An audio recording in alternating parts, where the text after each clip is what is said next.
ଆଜିକୁ ଠିକ୍ 25 ବର୍ଷ ତଳେ ଶ୍ରୀ ଅରବିନ୍ଦ ଏବଂ ଶ୍ରୀମାଙ୍କ ଦିବ୍ୟ ଚେତନାକୁ ପାଥେୟ କରି ଶିକ୍ଷା ରୂପକ ଏହି ପବିତ୍ର ଦୀପଶିଖା ଯେବେ ପ୍ରଥମେ ପ୍ରଜ୍ୱଳିତ ହୋଇଥିଲା, ତେବେ କେତୋଟି ପିଲା ଏବଂ ଗୋଟିଏ ଛୋଟ ଘରୁ ଆରମ୍ଭ ହୋଇଥିଲା ଆମର ଏହି ପ୍ରିୟ ଅନୁଷ୍ଠାନ ଶ୍ରୀ ଅରବିନ୍ଦ ପୂର୍ଣ୍ଣାଙ୍ଗ ଶିକ୍ଷା କେନ୍ଦ୍ର।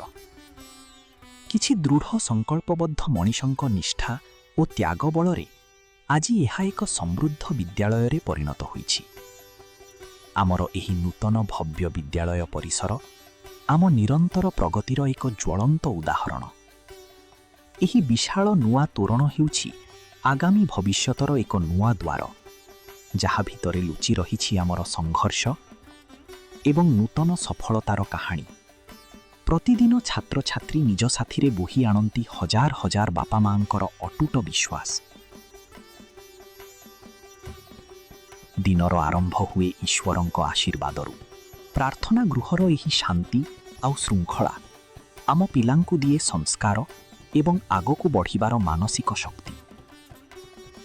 ଆମର ଲକ୍ଷ୍ୟ ପ୍ରଥମ ଦିନରୁ ହିଁ ଥିଲା ସ୍ପଷ୍ଟ। କେବଳ ପୁସ୍ତକଗତ ଜ୍ଞାନ ନୁହେଁ, ବରଂ ଉଚ୍ଚ ମୂଲ୍ୟବୋଧ ଭିତ୍ତିକ ପୂର୍ଣ୍ଣାଙ୍ଗ ଶିକ୍ଷା ପ୍ରଦାନ କରିବା। ସେଥିପାଇଁ ତ ଗୋଟିଏ ପଟେ ସାନ ପିଲାଙ୍କ ଆଖିରେ ନୂଆ କିଛି ଶିଖିବାର ଉତ୍ସାହ, ଆଉ ଅନ୍ୟପଟେ ବଡ଼ ପିଲାଙ୍କ ଭିତରେ ନିଜ ଭବିଷ୍ୟତ ଗଢ଼ିବାର ଦୃଢ଼ ନିଷ୍ଠା। ଗୋଟିଏ ପଟେ ଶ୍ରେଣୀଗୃହରେ ନୂଆ କିଛି ଶିଖିବାର ଚମକ, ଆଉ ଅନ୍ୟପଟେ ଖେଳ ପଡ଼ିଆର ନିଷ୍ପାପ ହସ ଆମକୁ ଶିଖାଏ ମିଳିମିଶି ବଞ୍ଚିବା ଏବଂ ଜୀବନରେ ଜିତିବାର କଳା। ଆଉ ଏହି ସବୁ କିଛି ପଛରେ ଅଛନ୍ତି ଆମର ମାର୍ଗଦର୍ଶକ, ଆମର ଶିକ୍ଷକ, ଶିକ୍ଷୟିତ୍ରୀବୃନ୍ଦ। ଆଜି ଏହି ଐତିହାସିକ ମୁହୂର୍ତ୍ତରେ SAII ଠିଆ ହୋଇଛି ଏକ ବିଶାଳ ମାଇଲ ଖୁଣ୍ଟ ହୋଇ। ଆସନ୍ତୁ ଆଜି ଏକାଠି ମିଳିମିଶି ପାଳନ କରିବା ଶ୍ରୀ ଅରବିନ୍ଦ ପୂର୍ଣ୍ଣାଙ୍ଗ ଶିକ୍ଷା କେନ୍ଦ୍ରର ଗୌରବମୟ ରୌପ୍ୟ ଜୟନ୍ତୀ ମହୋତ୍ସବ। ବନ୍ଦେ ମାତରମ୍।